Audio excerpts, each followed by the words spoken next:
Hello viewers அனைவருக்கும் வணக்கம்.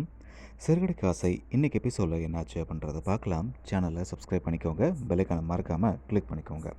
So Rohini வந்து ஷோரூமில் இருக்கும் பொழுது அங்கே வேலை செய்கிற அந்த ராணி இருக்காங்க இல்லையா, ரோகிணியை கூப்பிட்டு அந்த வசியம் பண்ணுற லேகியத்தை கொடுக்குறாங்க.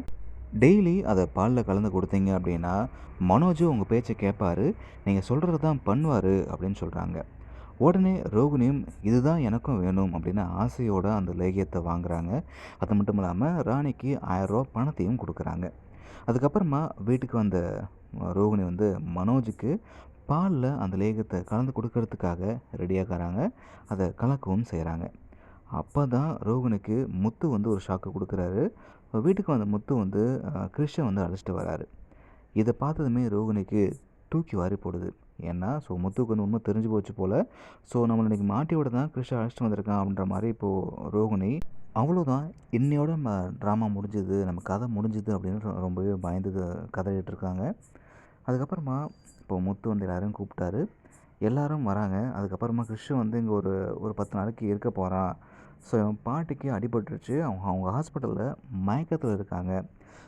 கிறிஷுக்கு இப்போ எங்கே போகிறதுன்னு தெரியல, அதனால் நாங்கள் கூட்டிகிட்டு வந்திருக்கேன் அப்படின்னு சொல்கிறாரு. உடனே விஜயா தான் தெரியும்ல, வழக்கம் போல் கரிச்சி கொட்டுறாங்க. அப்போது இந்த ரோகிணியை வந்து மனோஜ் பக்கத்தில் போயிட்டு அந்த பையனை பார்த்தா பாவமாக இருக்குது, இங்கே இருக்கட்டும் அப்படின்னு நீங்களும் சொல்லுங்கள் அப்படின்னு ரோகிணி வந்து சொல்கிறாங்க.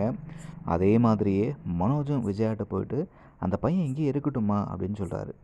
அதுக்கப்புறமா முத்து சொல்கிறது தான் சரி அப்படின்னு இப்போ எல்லாருமே வந்து கை தூக்குனதால ரோகிணியும் இப்போ கூட சேர்ந்து கை தூக்குறாங்க. இன்றைக்கி எபிசோடில் இதுதான் ஹைலைட்டு. என்ன காரணம் அப்படின்னா, முத்து மீனா எது பண்ணாலும் அதுக்கு ஆப்போசிட்டாக பண்ணுற ரோகிணி இப்போது முத்து சொல்கிறது சரி அப்படின்னு முத்துக்கு சாதகமாக கை தூக்கிறது தான் மிகப்பெரிய சந்தேகமாக இருக்கும். ஏன்னா ரோகிணி வந்து எப்பயுமே விஜயாவுக்கு தான் ஜால்ரா அடிப்பாங்க அப்படின்றது நமக்கு தெரியும்.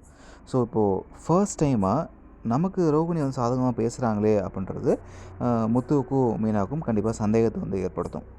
அதுக்கப்புறமா கிறிஷை வந்து இந்த வீட்டில் வச்சு பார்த்துக்கிறதுக்கு மீனாவும் முத்துவும் ரெடி ஆகிறாங்க. ரோகிணியும் இங்கே ஹாஸ்பிட்டலுக்கு போயிட்டு அவங்க அம்மாவை பார்த்து, நீ ஒழுங்காக ரோட்டெலாம் பார்த்து போக மாட்டியா, உன்னால் எனக்கு தான் தேவையில்லாத பிரச்சனை அப்படின்ற மாதிரி அங்கே போய் சத்தம் போட்டுட்ருக்காங்க.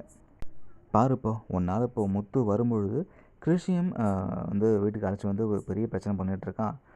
அடுத்த வாட்டி இந்த முத்து இங்கே வந்தான் அப்படின்னா கிறிஷையும் இங்கே அழைச்சிட்டு வந்து விட சொல்லு அப்படின்னு ரொம்ப கோவமாக இந்த ரோகிணி கத்துறாங்க. அதுக்கப்புறமா இப்போ எல்லோரும் தூங்கிட்டுருக்காங்க.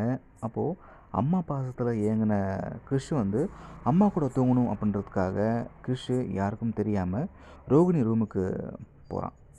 ரோகிணியை விட்டு பேசிகிட்டு இருக்கான். அப்போது ரோகிணி நான் தான் உன்னோட அம்மா அப்படின்றதையும் யாருக்கிட்டையும் எப்பயும் சொல்லக்கூடாது அப்படின்னு சொல்லிகிட்டு இருக்காங்க, அவன்கிட்ட பேசிகிட்டு இருக்காங்க. அந்த நேரத்தில் தூங்கிட்டு இருந்த மீனா எழுந்துடுறாங்க. பக்கத்தில் படுத்திருந்த கிருஷ்ணன் வந்து காணும் அப்படின்னு தேடி பார்க்குறாங்க.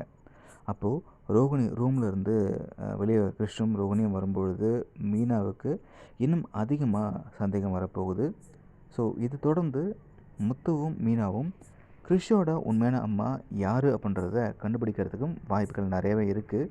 பார்க்கலாம் என்ன பண்ண போகிறாங்க அப்படின்றத.